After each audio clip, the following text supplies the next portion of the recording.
Yeah. Are you confident, or are you hopeful of talking Reddo around to keep him at the club?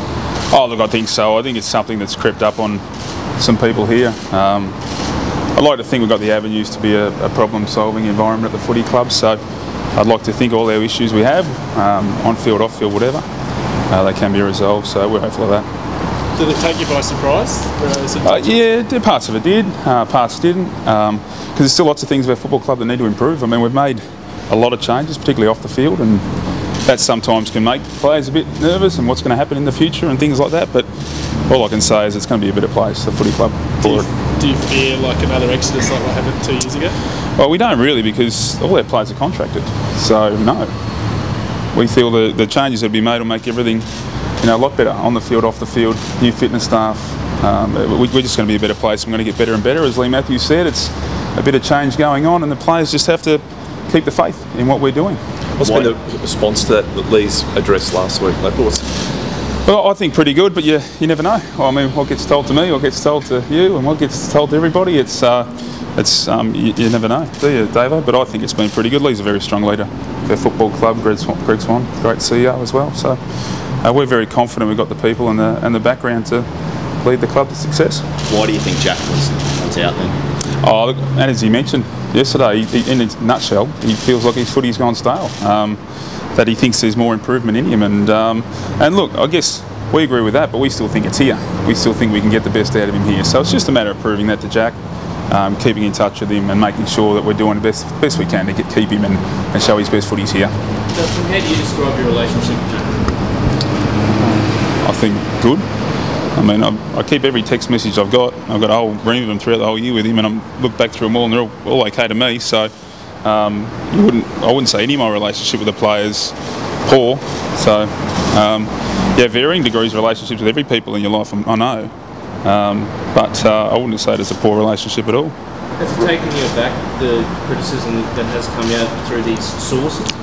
Well, yeah, this is a job of criticism, isn't it, senior coaching? And as I said, I'd like to think we've got a problem-solving environment where if there is something, an issue that's raised, we can fix it. And if I don't know about it, I can't fix it. I understand that.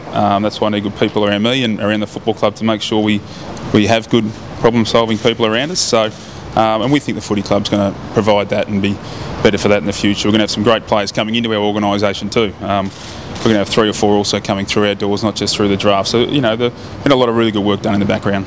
Rocky said yesterday that his relationship with Reddo was really good, but his indication was that Reddo's problems were from elsewhere in the club. Do you know what they are? Well, that's probably what Jack said. I mean, he's struggled to find his best footy. Rocky has. I mean, Rocky was an All-Australian last year. I mean, there's a lot of players in this footy club that have gotten better and better in the last couple of years, and got a lot of young players that have come in and done well as well. But Jack just feels like he hasn't, but we've got to supply the environment that he can.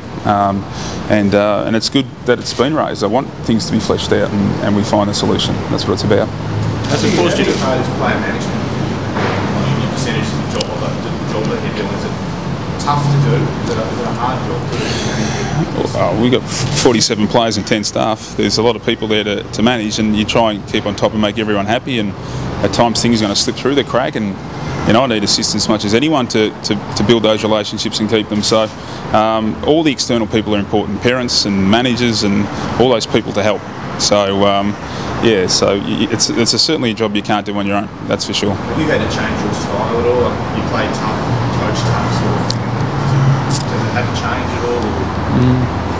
Oh, look, I'll let others talk about my style and what they perceive to be, and I'm sure every player will be different. One might play someone, I love him, he's the best. Another player might go, yeah, I've struggled to, but that's like that with every coach. I mean, you're seeing articles at the moment, players leaving, players retiring. We got 3 last year that left clubs as well, so because they didn't like their current organisation. So it's a time of move as well.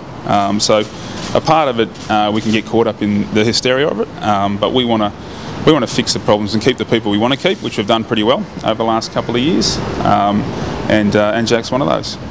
Last week, you question your own relationships with players, though, at any point along the line? I always question everything we do daily, what we do at training, what I've said to a player, what I haven't said, what to say to them, when to say it. That's really the part of the job you think about the most. And yeah, do you get it right every time? Probably not. but that's why you need good support to follow up to make sure if anything's gone wrong that we all look after each other. That's the important part. Last week you were quite sure that Jack would stay. Do you feel just as confident after what's happened at Stephen Martin and Dane Zork and the other guys that have been linked that will stay? I can't fall on speculation. I can only talk about what's at hand. I only hope that if there is issues somewhere, they either come to me directly or they go to someone that can help them. But at times clubs make decisions on players and players make decisions on clubs. But we're very confident we've got all the players we want. They're contracted. They're here. And we think we're going to get better as a footy club. So that's sort of our position on that. You said you kept your text messages from all the players. Is that part of your strategy? Do you leave Jen White? That's no strategy, Jen. That's just me not being very good at deleting. That's about it. And also, it's just a way also to just, as I said, just track yourself and what you're doing. But most of it's all because I'm just too lazy to delete the messages, Jen. So. Leppy, your opponents this weekend were a complete basket case end of the year, but they're playing finals and it looks like they're having a home final. When you look at how the Bulldogs have turned things around, does that give you hope that you can perform a similar turnaround in the years to come? Yeah, I think what the Bulldogs have done is a really good show for us as a football club, what you can do. I mean, one thing I'm not forgetting, and I mean, what we're talking about now is very much an emotional part of the footy club, but the facts are the facts. I mean, our reserves are finished on the bottom. We're currently at the bottom. We like to finish second bottom. That'd be a great goal for us. We've had a ridiculously high injury rate and we haven't had our best players out. Our captain's been interrupted all year. It's been a really tough year for our boys, and so we also have to remember the facts of why we'll get better next year as well. And I think having a fit list and then add another 2 or 3 good mature players and some good young kids through the draft will get better again, and that's all a part of the long-term planning. So for mine, it's a simple message to stay the course and everything will be okay.